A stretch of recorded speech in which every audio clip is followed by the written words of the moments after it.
Speaker Ryan, Leader McConnell, Leader Schumer, Leader Pelosi, members of Congress, distinguished guests, but most of all, President George W. Bush, Governor Jeb Bush, Neil, Marvin, Doral, and the entire Bush family. It is deeply humbling to stand before you today at the beginning of a week in our nation's capital when we will commemorate and celebrate the lifetime of service and leadership of the 41st President of the United States, President George Herbert Walker Bush. The Bible tells us to mourn with those who mourn and grieve with those who grieve. And today, on behalf of the First Family and my family and the American people, we offer our deepest sympathies and respects to your family. And we thank you for sharing this special man with our nation and the world. Today, President Bush becomes the 32nd American to lie in state in the United States Capitol Rotunda. Soon, Americans from every corner of the country and every walk of life will make their way to this rotunda to pay the respects of a grateful nation. Upon the death of Abner, it is written that King David said, "Do you not realize that a commander and a great man has fallen in Israel this day?" George Herbert Walker Bush was such a man. While he was known as the quiet man, it was not for lack of nerve or daring. For in all of his 94 years, President Bush never lost his love of adventure. And he never failed to answer the call to serve his country. Born into a tradition of public service, George Herbert Walker Bush began his own life of service when he was still in high school. After the Japanese attacked Pearl Harbor in December of 1941, he wanted to do his part, so he enlisted in the United States Navy on his 18th birthday. On receiving his wings, he became the nation's youngest naval aviator and was sent to the South Pacific, where his story almost ended. September 1944, on a bombing raid over Chichijima, his aircraft was hit. His engine caught fire, but he still managed to hit his target before bailing out and being rescued by American forces after some 4 hours at sea. All told, he flew 58 combat missions. And for his bravery under fire, he earned the Distinguished Flying Cross, which would have been enough honor for any American life. But George Herbert Walker Bush was just getting started. After he came home, he staked his claim to a booming post-war America by making a name for himself in the oil business. For 4 years, he walked these halls as a congressman from Houston. President Nixon took notice of the young Texan and asked him to be our ambassador to the United Nations. He led our party during a tumultuous time for the presidency, and after earning the respect of another president, he did the work of a diplomat as the first United States envoy to China and led the CIA. And then, for 8 years, George Herbert Walker Bush served as the 43rd Vice President of the United States. I'm told as he was preparing to become Vice President, he once joked about the job, saying that there was, quote, "nothing substantive to do at all."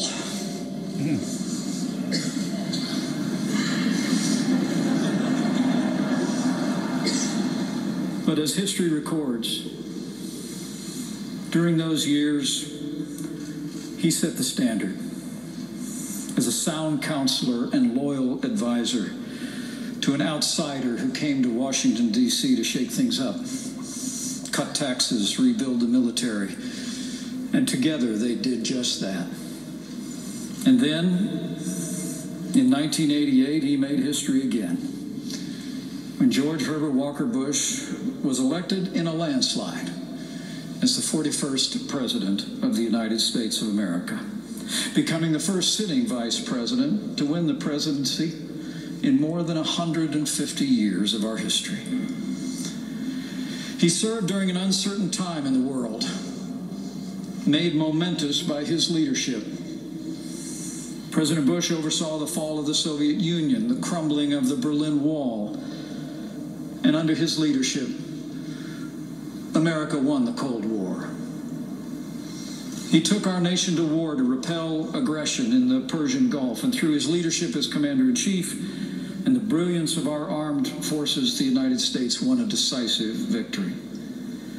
When President George Herbert Walker Bush left office, he left America and the world more peaceful, prosperous, and secure. President Bush was a great leader who made a great difference in the life of this nation. But he was also just a good man who was devoted to his wife, his family, and his friends. I was lucky enough to meet him in 1988 when he was vice president, and I was a 29-year-old just getting started in politics. Then, as always, I was struck by his approachability. There was a kindness about the man that was evident to everyone who ever met him. All his years in public service were characterized by kindness, modesty, and patriotism. He was so modest, in fact, that he never wrote an autobiography. But he did leave a record of his life in the thousands of letters that he wrote. I'm told that he started writing letters to his parents when he was 18 years old. And over time, his circle of correspondence grew to include family, friends, advisors, staff, business associates, former presidents, and just about anyone who would take the trouble to write to him. After a lifetime of writing letters, my son got one just not too long ago. As I told two of his sons this weekend, when our son made his first tailhook landing as a Marine aviator on the USS George Herbert Walker Bush, I took the liberty of writing the ship's namesake to ask for a small favor. I didn't write him as a vice president to a former president. I just wrote as a proud dad of a Marine aviator to a former Navy pilot. I asked him to sign a picture of the flight deck that I could give to my son. Now, we were told by the staff that the president had long since ended the practice of signing autographs, and we understood that. But little to my surprise, just in time for my son's winging, there came not only a signed photograph, but, of course, a letter, hand-signed as well, August 2018. In that letter, President Bush wrote to my son, in his words, "Congratulations on receiving your wings of gold. I know how proud you and your family are at this moment." And then, in words that assured us that the letter came directly from him, he wrote, quote, "Though we have not met, I share the pride your father has for you during this momentous occasion, and I wish you many CAVU days ahead. All the best, G. Bush." I would come to learn that that acronym, CAVU for short, is a term Navy pilots have used since World War II. It stands for Ceiling and Visibility Unlimited.